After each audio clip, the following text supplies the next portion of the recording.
كده بعد ما الكيك النايت الجميل ده طلع من الفرن جميل ولونه زي العسل اهو. هتبداي بقى تاخديه كده بالورقه كده، هتشيلي بقى دي خلاص، اعملي اللي عليه. وهبدا اقلبه ما شاء الله اهو،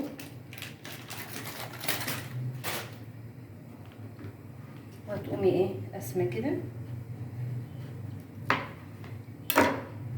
وهتقومي كده ايه جايباه وايه ماسكه المربى، اي بقى نوع مربى انت بتحبيه، مش فراوله، النوع اللي انت بتفضليه. بس تعملي كده، تفردي بقى ايه طبقه المربى كده عليه، هتطلع معاكي جميله وعسل، والعيال هتحبها بقى وايه تموت فيه.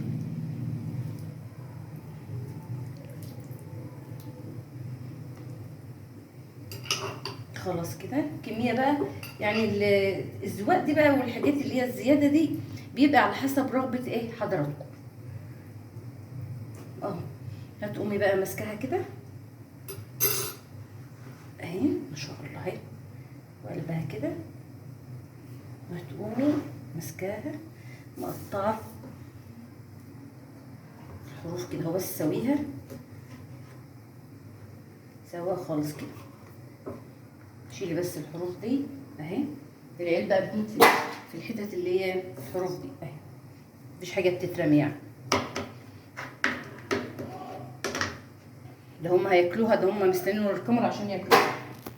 هتقومي بس ايه مظبطه كده، وهتقومي ايه مقطعاها ما شاء الله اهي.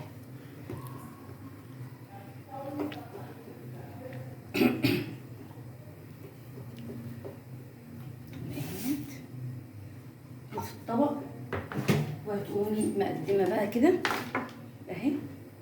الاولاد بقى هيحبوها، هشه وخفيفه وجميله، اخف من اي حاجه. شوفي بقى الهشاشان بتاعها عامل ازاي اهي، ما شاء الله على الجمال. وبكده اكون خلصت وصفتي النهارده معاكم، الوصفه دي الجميله، يا رب ايه تنال اعجابكم ما شاء الله اهي.